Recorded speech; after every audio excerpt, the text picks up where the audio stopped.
Mga kaparokya, bago natin umpisahan ang online viewership ng dalawang bigating noontime show dito sa bansa, ang It's Showtime at Eat Bulaga ngayong araw po ng Lunes, March 3 ay ibabahagi ko po muna sa inyo ang papremyong ibinigay ng dalawang noontime show last Saturday and of course yung total amount po sa buong linggo. Pero bago natin pag-usapan yan mga kaparokya, ay humiling ako sa inyo na pakisubscribe po ang aking YouTube channel. Paki-like and share na din mga kaparokya.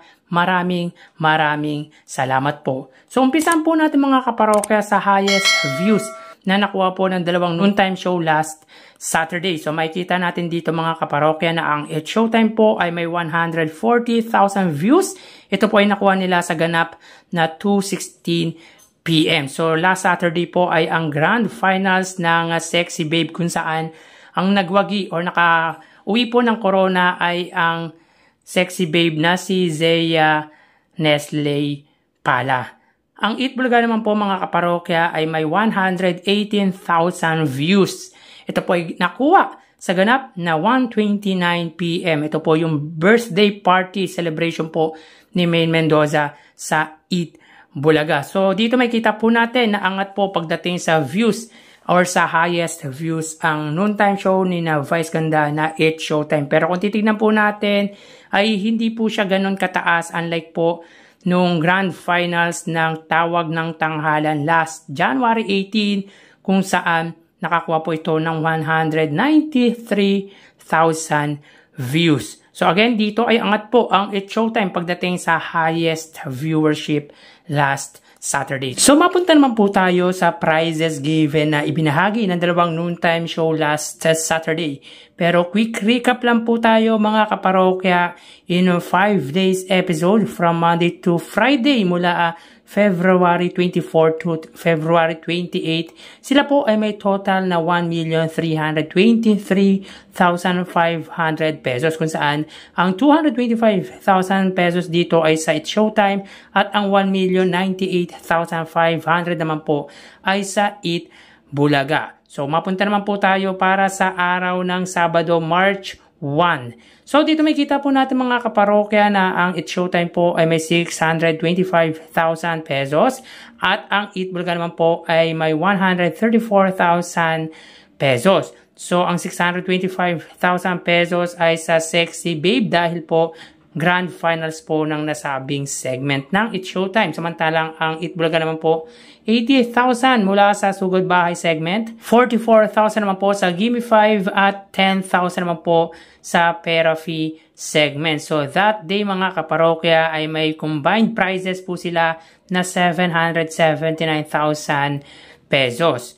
So sa 6 na araw po mga kaparokya o the whole week mga kaparokya sila po ay may total prizes given na 2,082,500 pesos kung saan 850,000 dito ay sa It's Showtime at ang 1,232,500 naman po ay sa Eat Bulaga. So last Saturday po mga kaparokya ay malaki po ang papremyong ibinahagi ng It's Showtime dahil nga po sa grand finals ng Sexy Babe. Pero hindi po ganun kasing taas ng tulad po sa Tawag ng Tanghalan na tumanggap po ang champion ng 1 million pesos. Samantalang sa Sexy Babe ay 300,000 lamang po ang pinakamataas na papremyong ipinamahagi.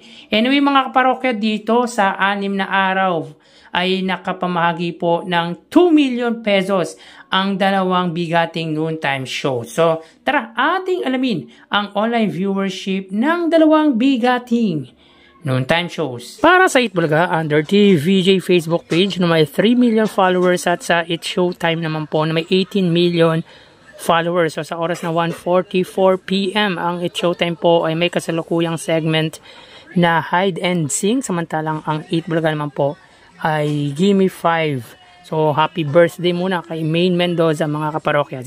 So dito makikita po natin na ang It's Showtime po ay may 7,400 live viewers. Samantalang ang Eat Bulaga naman po ay may 4,200 live viewers. So again, as of 1:45 PM, ang It's Showtime po ay may 7,400 live viewers at ang Eat Bulaga naman po ay may 4,200 live viewers. So mapunta naman po tayo sa TV Network YouTube channel ng dalawang noontime show. So unahin po natin ang It's Showtime under GMA Network YouTube channel na may 37.9 million subscribers, at sa Itbulaga naman po under TV5 Philippines na may 2.34 or 31 million subscribers. Sa oras na 1:45 PM ang It's Showtime po under GMA Network, sila po ay may 20,000 viewers. Ang Itbulaga naman po under TV5 ay may 3,100 live viewers. So mukhang may problema ang live ng TV5. So again, as of 1:46 PM ang It's Showtime po ay may 20,000 viewers under GMA Network, at ang Itbulaga naman po under TV5 ay may 3,100 live viewers. So mababa po ang views ng TV5 YouTube channel. So nagkaroon po siguro ng problema ang kanilang live.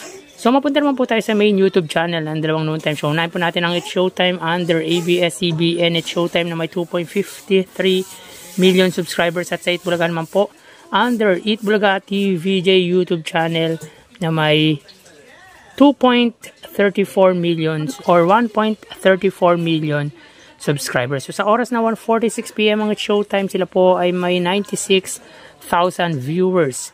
Ang Itbulaga naman po, sila po ay may 136,000 live viewers. So again, as of 1:47 PM ang It's Showtime, sila po ay may 96,000 viewers, at ang Itbulaga naman po ay may 137,000 live viewers. So bali ang total na nakuha ng dalawang noontime shows ay It's Showtime ay 123,000 viewers, at ang Itbulaga naman po ay 144,000 live viewers. So again, ang It's Showtime ay may 123,000 viewers, at ang Itbulaga naman po ay 144,000 live viewers. Yan po lumalabas sa kanilang online viewership as of 1:48 PM. Mamaya magbabalik pa po tayo sa uling bahagi ng ating online views update ng dalawang noontime shows.